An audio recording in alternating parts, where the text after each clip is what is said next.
What's up, what's up? What's up mga guys? Yan, for today's video guys, ipakita ko sa inyo ang aking second job dito sa Metro.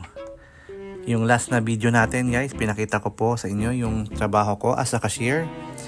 Today's video, ipapakita ko sa inyo yung trabaho ko as a service clerk. Ayan.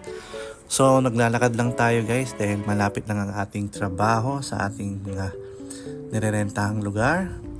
Pero before tayo pumunta sa ating work, may napansin ako dito sa may bus stop. Yan, kabilaan po yun na bus stop. May napansin kasi akong trolley dyan ng Metro. Ilang araw na yan dyan.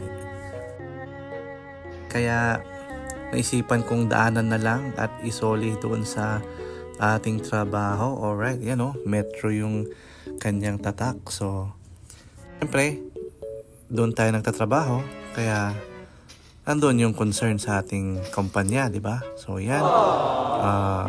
Malaking kawalan din yan. Isang trolley din yan, no? So, yan yung sinasabi kong traffic signal, no?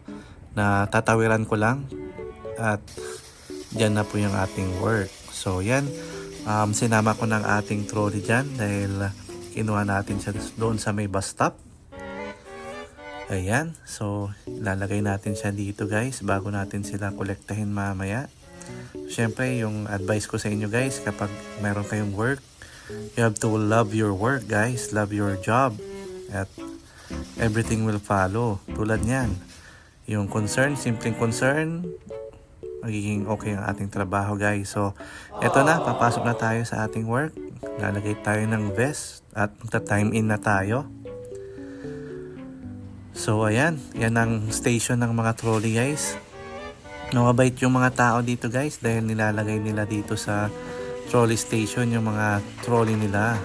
Ayan. So, kukolektahin ko lang dyan guys by sizes. Yan o, may malaki, may maliit. So, uunahin kong kukolektahin yung mga maliliit. Alright. Yan. So, collect. Yan po ang ating trabaho as a service clerk. Tapos, i-maintain po natin na yan, nakukolekta ng on time yung mga trolley para may mga gamitin yung mga customer. Tapos, ayan, ginabi na tayo guys. Ayan, hapon na sa kakakolekt ng trolleys. Naka-t-shirt lang pala ako dyan guys kasi hindi naman na siya masyadong malamig. So, kaya na ng t-shirt. Alright, so yan yung maliit na trolley guys na sinasabi ko. Tapos, another maliit na batch. Yan, same ng size nung kanina. Ginabi na tayo guys, oh. Yan. Tapos ito naman yung malalaking trolley. So mga maximum tinutulak ko dyan guys pag malalaki, mga 6 pieces. Kapag yung medyo maliliit naman, yun pwedeng 8 pieces. Ayan. So tapos ang ating shift guys. Pauwi na tayo nyan. Thank you for watching guys. Please follow and like our page. Thank you and God bless.